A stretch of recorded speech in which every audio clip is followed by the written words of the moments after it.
Selenius တဲ့မှာတော့တက်30ရွယ် file ဆိုတဲ့လူတစ်ယောက်ကလင်းပေါ်မှာခီးထွက်ဖို့ပြင်ဆင်နေတဲ့အချိန်တော့ဖုန်းတကောကဝင်လာလို့လာခဲ့ပါတယ်။အဲဒီဖုန်းတွေကသတင်းကသူ့ကိုတုံလုံးခြောက်ချားသွားစေခဲ့တာကြောင့် file ကချက်ချင်းဆိုသလိုပဲလဲကျလို့သွားခဲ့ပါတယ်။အဲဒီနောက်မှာတော့လင်းကိုလည်းအရေးပေါ်ဆင်းသက်လိုက်ရပြီးလင်းမဲနဲ့ဆရာဝန်တစ်ယောက်ကရောက်လာက file ကို WeChat နဲ့ခေါ်လာခဲ့ပါတော့တယ်။ဒါပေမဲ့လင်းဘော်ကဆင်းပြီးကြမှာပဲ file ကချက်ချင်းဆိုသလိုပဲ WeChat ဘော်ကနေထားပြီးအဆင်ပြေချောင်းကိုပြောကလင်းကွင်းထဲကနေပြေးထွက်လို့သွားခဲ့ပါတယ်။တကယ်တော့ file ကလင်းဘော်ကနေဆင်းကျင်နေတဲ့အတွက်လဲကျခြင်းအောင်ဆောင်နေခဲ့တာဖြစ်ပါတယ်။အဲဒီနောက်မှာတော့ file ကတက်ဆီတစ်စီးကိုငှားပြီးသူ့တငယ်ချင်းဖြစ်သူ Raju ကိုလည်းဖုန်းဆက်ခေါ်ခဲ့ပါတယ်။ file က Raju ကိုငါတို့ရဲ့တငယ်ချင်း Ramcho ကိုပြန်ရှာတွေ့ပြီလို့ပြောလိုက်တဲ့အခါမှာတော့ Raju ကရန်ကုန်မှာပျော်ရွှင်သွားခဲ့ရပြီး file တက်ဆီနဲ့လာမာကိုလည်းစောင့်လုံနေခဲ့ပါတယ်။ file ရောက်လာခဲ့တဲ့အချိန်မှာ Raju ကလည်းကားပေါ်ကိုချက်ချင်းကိုမှတက်သွားခဲ့ပေမဲ့စိတ်လုံးနေခဲ့တာကြောင့်အင်ဂျီပဲဝစ်ပြီးတော့ဘောင်းမီကမဝစ်ခဲ့ရပါဘူး။ကားပေါ်မှာတော့ file က Ramcho ရဲ့လိပ်စာကိုချမ်းသာကတီးနေခဲ့တာကြောင့်သူရဲ့စီကိုသွားမှဖြစ်တဲ့အကြောင်းကိုလည်းပြောပြလုပ်နေခဲ့ပါတယ်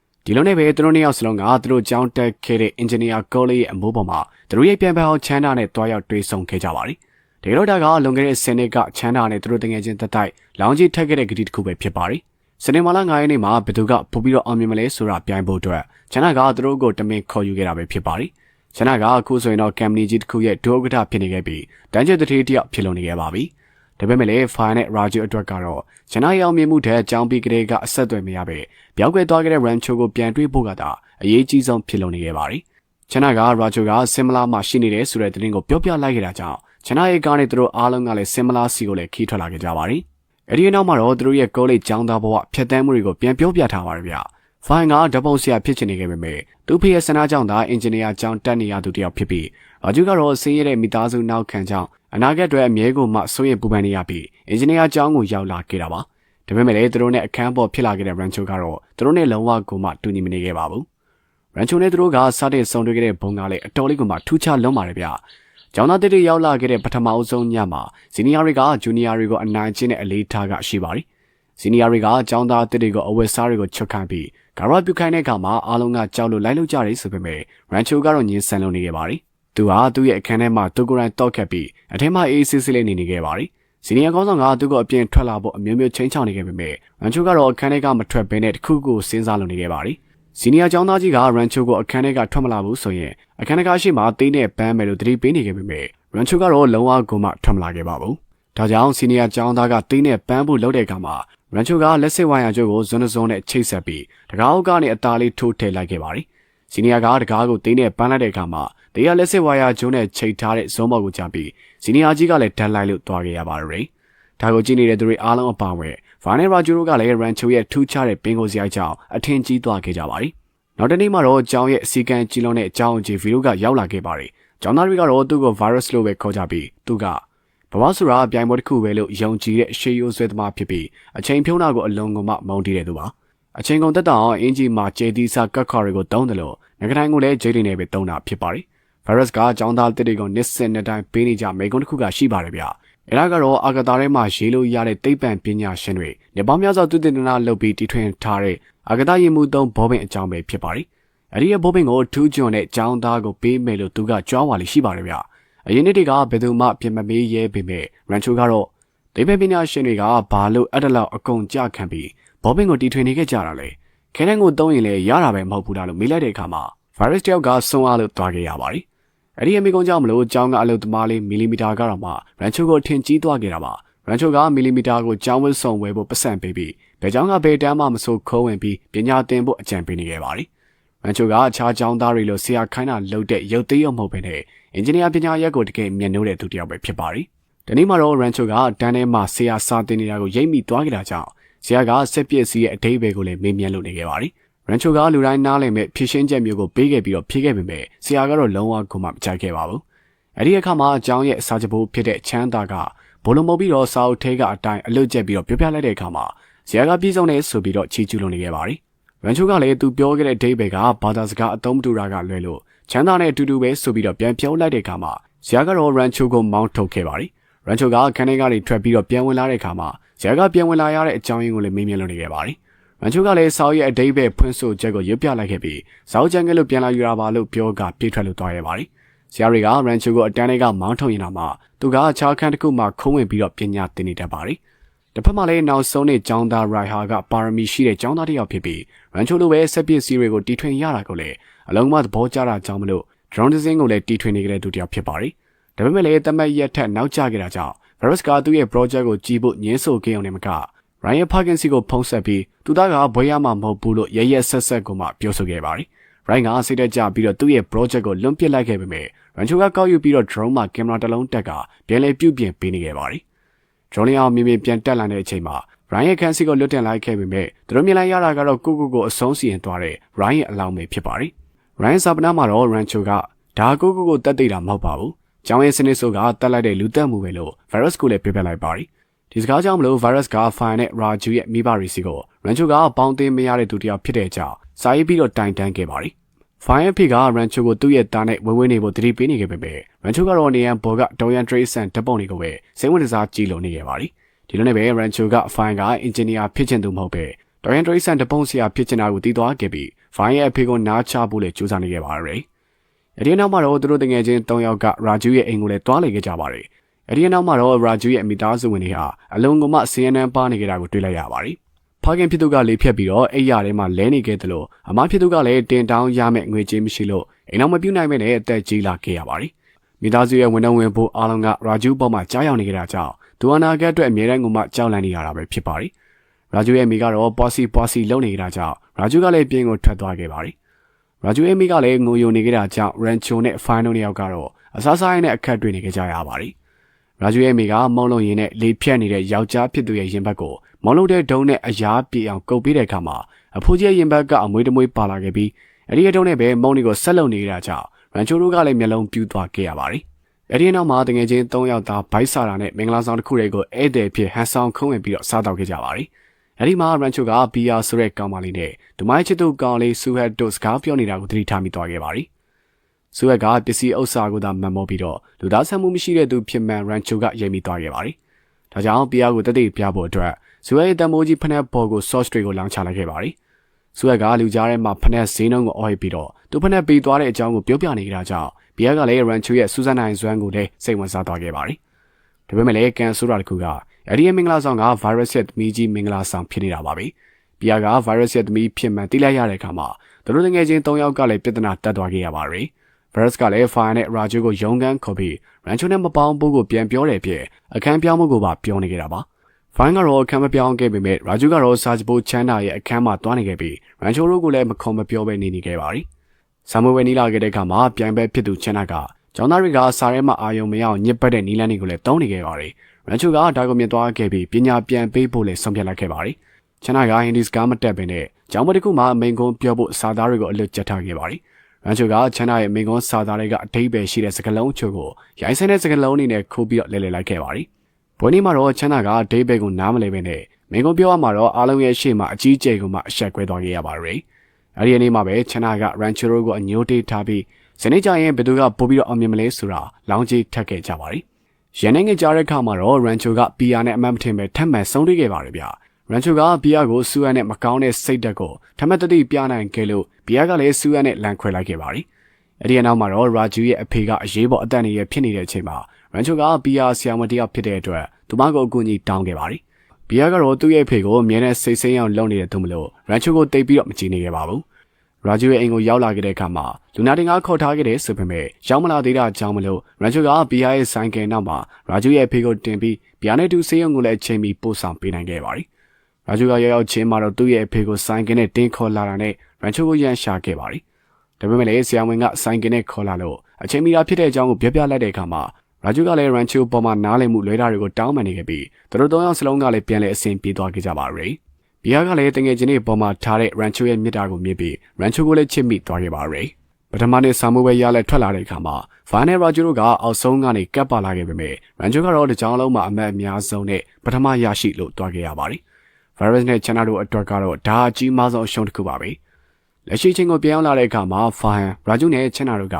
Rancho ကိုရှာဖို့စင်မလာကိုရောက်လာခဲ့ကြပါတယ်။သူတို့က Rancho ရဲ့အိမ်ကိုရောက်သွားခဲ့တဲ့အခါမှာ Rancho ရဲ့အဖေကကွယ်လွန်သွားရတာကိုလည်းတွေ့ခဲ့ရပါတယ်။ဒါပေမဲ့လည်းသူတို့တွေ့လိုက်ရတဲ့ Rancho ဆိုသူကသူတို့တည်ထားတဲ့ Rancho ဟုတ်မနေခဲ့ဘဲနဲ့အခြားတစ်ယောက်ဖြစ်လုံနေခဲ့ပါတယ်။ကျောင်းတော်ကရိုက်ခဲ့တဲ့ဓပုံတဲမှာတော့ Rancho ရဲ့မျက်နှာကသူတို့တကယ်ချင်းမဟုတ်ပဲပြောင်းလဲနေတာကိုတွေ့လိုက်ရတဲ့အခါမှာ Fire နဲ့ Raju ကလည်းစိတ်ရှုပ်လို့သွားခဲ့ရပါတယ်။ ဒီလိုနဲ့ပဲသူတို့ကအနာကစားတောင်းဆိုင်တစ်ခုမှထိုင်းနေရှင်းဆက်ရမယ့်အစီအစဉ်ကိုလည်းတိုင်ပင်လုပ်နေကြပါပြီ။အဲဒီအချိန်မှာချနာကသူ့ကမ်ပဏီနဲ့ဒေါ်လာတန်းပေါင်းများစွာတန်တဲ့စာချုပ်ချုပ်ဆိုတော့မဲ့ကဘာကျော်သိပ္ပံပညာရှင်နဲ့ဒီထနိုဝန်တို့အကြောင်းကိုပြောပြလုပ်နေခဲ့ပါပြီ။ဒါပေမဲ့ဖာနဲ့ရာဂျူကတော့ဒါတွေကိုစိတ်ဝင်စားပေနဲ့သူတို့တငယ်ချင်းရန်ချိုရဲ့ဘွဲတွေလက်မှတ်တွေကိုဘာကြောင့်အခြားတယောက်ကခိုးယူထားတာလဲဆိုတာကိုပဲသိချင်လို့နေကြတာပါ။သူတို့တွေကရန်ချိုအတုရဲ့အိမ်ကိုပြန်သွားခဲ့ပြီးရန်ချိုတို့ကမှန်တိုင်းပြောဖို့အတင်းကျပ်ကမှမေးမြန်းနေကြပါပြီ။အဲဒီလူကတနက်ထုတ်ပြီးတော့ချင်းချောက်ခဲ့တာကြောင့်ချနာကတော့ကြောင်းလန့်တကြားနဲ့ထွက်ပြေးသွားခဲ့ပေမဲ့ဖာနဲ့ရာဂျူကတော့သူ့ဖေရဲ့အယိုးပြကိုယူပြီးမတုံလုံးပေးနဲ့မှန်တိုင်းမပြောဘူးဆိုရင်အယိုးပြတွေကိုအိမ်သားထဲမှာလောင်းချပစ်မယ်လို့ပြန်နေချင်းချောက်လို့နေခဲ့ပါပြီ။ရာဂျူကရိုးပြတွေကိုလောင်းချဖို့အဖုံးဖွင့်လိုက်တဲ့အခါမှာသူတို့ယူလာခဲ့တဲ့ဦးကအရိုးပြအိုဟုတ်မနေခဲ့ပဲနဲ့အခြားဦးဖြစ်နေကြတာကိုတီးလိုက်ခဲ့ရပေမဲ့ဖာနဲ့ရာဂျူတို့ကဆက်လက်ဟန်ဆောင်နေတာကြောင့်နောက်ဆုံးမှာတော့အဲ့ဒီအလူကအမန်တရားကိုဝန်ခံလိုက်ရပါတယ်။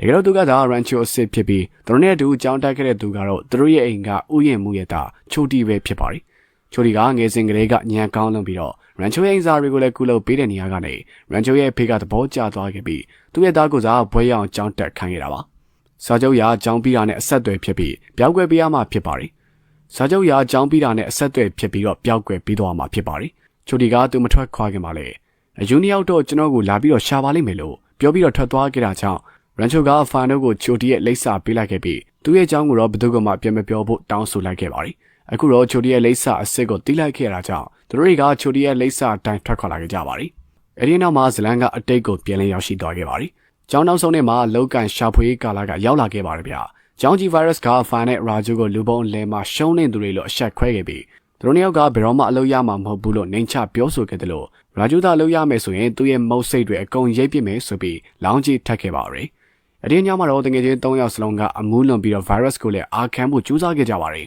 ။အမူးလွန်နေတဲ့အချိန်မှာရန်ချိုကဖိုင်ရဲ့အိတ်ထဲမှာသူတကယ်ဖြစ်ချင်တဲ့ဒေါ်ယန်ဒရိတ်ဆန်ဓာတ်ပုံဆရာစီပို့ဖို့ရေးထားတဲ့လိပ်စာကတ်ကိုတွေ့သွားခဲ့ရပြီးဗန်ကိုလည်းသူ့ရဲ့အိမ်မက်နောက်ကိုလိုက်ဖို့တိုက်တွန်းလုပ်နေခဲ့ပါတယ်။ရာဂျူကိုလည်းအနာဂတ်အတွက်အရန်ကိုမှကြောက်နေတာကိုရက်တန်းကရက်ဖို့လည်းပြောပြနေပါတယ်။အဲဒီအခါမှာဖာနဲ့ရာဂျူကလည်းရန်ချိုကိုပီယာပေါ်မှာထားတဲ့သူ့ရဲ့အချက်တွေကိုဖွင့်ပြောဖို့လည်းပြန်လည်ဆင့်ခေါ်လိုက်ခဲ့ပါတယ်။ဒီလိုနဲ့ပဲသူတို့၃ယောက်သားဗိုင်းရပ်စ်ရဲ့အိမ်ထဲကိုခိုးဝင်သွားခဲ့ပြီးပီယာရဲ့ခန်းထဲကိုလည်းရောက်သွားခဲ့ကြပါတယ်။ရန်ချိုကအိပ်ပျော်နေတဲ့ပီယာကိုသူ့ရဲ့အချက်တွေကိုဖွင့်ပြောပြလိုက်ခဲ့ပေမဲ့တကယ်သူစကားပြောနေတာကပီယာဟောင်းမနေခဲ့ပဲနဲ့ကိုဝင်ဆောင်ထားရတဲ့ပီယာရဲ့အမမွန်နာဖြစ်နေခဲ့ပေမဲ့မွန်နာကလည်းပီယာကိုရန်ချိုနဲ့ဘောတူခဲ့ပြီးပီယာကလည်းအခုလိုဖွင့်ပြောခံခဲ့ရဖို့ကိုလင်းနေတောင်မှစောင့်နေတာဖြစ်ပါတယ်။ရန်ချိုကတော့လန်သွားခဲ့ပြီးသူစကားပြောနေကြစကားဖြစ်တဲ့ Always Well ဆိုတဲ့စာသားလေးကိုပြောပြလိုက်တဲ့အခါမှာမွန်နာရဲ့ဘိုက်ထဲကကလေးလေးကန်တာကိုမွန်နာကခန်းစားလိုက်ရပါတယ်။ဒါကြောင့်ရန်ချိုကိုထပ်ပြောဖို့ပြောရင်လည်းသူတို့၃ယောက်ကတော့ပြောနေခဲ့ကြပါတယ်။ဗိုင်းရပ်စ်ကနိုးလာတဲ့အခါမှာသူ့အိမ်ရှိတကားမှာတင်းနဲ့ဘန်းသွားတာကိုတွေးလိုက်ခဲ့ရတယ်လို့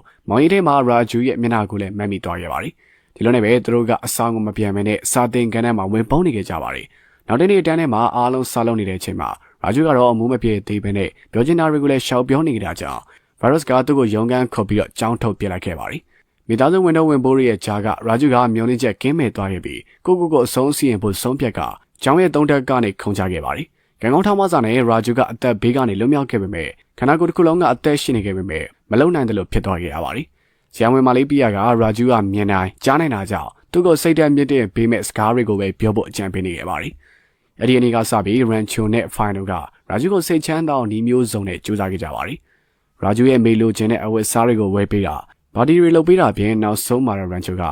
ဖိုင်ကနေရဲ့အမကိုလက်ထက်တော့မှဆိုတဲ့လိညာမှုနဲ့ရာဂျူကိုလည်းဆွာလိုက်ခဲ့ပါတယ်။အဲ့ဒီတဲ့ကြောင့်မလို့ရာဂျူကသတိပြန်လည်လာခဲ့ပြီးတကယ်ချင်းတွေကိုလည်းကျေးဇူးတင်ရင်းနဲ့ပုံမှန်တိုင်းပဲပြန်ဖြစ်လာခဲ့တယ်ဆိုပေမဲ့ရာဂျူကတော့ဝီချဲနဲ့ပဲအသွာလာလုပ်နေရပါတယ်။အလောက်ကန်ရှာဖွေကာလာကိုရောက်တဲ့အခါမှာဖိုင်ကသူတကယ်ဝါသနာပါတဲ့ဒေါ်ယန်ဒရိတ်ဆန်ဓာတ်ပုံဆရာစီကအလောက်တင်ဖြစ်လက်ခံတဲ့စာကိုလည်းရရှိလာခဲ့ပါတယ်။အဖေဖြစ်သူနဲ့ကျင်းတွေကိုမှစကားပြောဆိုပြီးတဲ့နောက်မှာတော့ဖိုင်ကသူ့ဝါသနာနောက်လိုက်ဖို့အခွင့်ပြုချက်ကရသွားခဲ့ရပါတယ်။ရာဂျူကလည်းကြောက်စိတ်တွေကိုဖျောက်ဖျက်ရင်းနဲ့အင်တာဗျူးမှာသူ့ရဲ့အတိတ်ကအမားတွေနဲ့အမတရားတွေကိုပုံပွင့်လင်းလင်းဖြေကြားခဲ့တာကြောင့်အလုပ်ရရှိသွားခဲ့ရပါတယ်။တကယ်ချင်းနှစ်ယောက်စလုံးကအောင်မြင်သွားတာကိုကြည့်ရင်လည်းရန်ချိုကိုသူ့ရဲ့ရှေ့မှာဘောင်းမီချွတ်ပြပြီးကျောင်းရဲ့ထုံးစံအတိုင်းပဲဂါရဝပြုခဲ့ကြပါတယ်။ဒါပေမဲ့ဗိုင်းရပ်စ်ကတော့အရှုံးမပေးခဲ့ပါဘူး။ရာဂျူကိုအလုံးမရစေဖို့အတွက်ဆာမွေးဝဲမေးခွန်းတွေကိုအခက်အခဲဆုံးဖြစ်အောင်သူကိုယ်တိုင်ထုတ်ခဲ့ပါရယ်။ပီယာကသူ့မိုက်တငယ်ချင်းတွေအတွက်စိုးရင်တာကြောင့်ဗိုင်းရပ်စ်ရဲ့ရုံးခန်းတော့ကိုခိုးပေးပြီးမေးခွန်းတွေကိုလည်းခိုးခိုင်းလိုက်ခဲ့ပါတယ်။လက်ရှိအချိန်မှာတော့ဖိုင်နိုတငယ်ချင်းတိုက်ကပီယာကိုတွားခေါ်ကြပါတယ်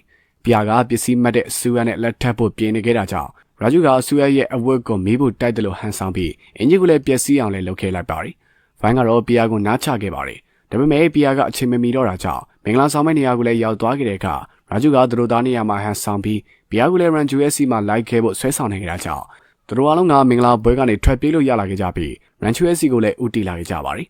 အတိတ်ကိုပြန်ကြည့်မယ်ဆိုရင်တော့ဖိုင်ယာနဲ့ရန်ဂျူတို့ကရာဂျူဆောင်မှုပဲကြားမှာဆိုလို့မေကွန်ဆိုင်ရက်ကိုခုယူခဲ့ပေမဲ့ရာဂျူကတော့မီယိုသားတဲ့နီလန်ကိုအသုံးမပြုဘဲနဲ့ညှင်းပယ်ခဲ့ပါတယ်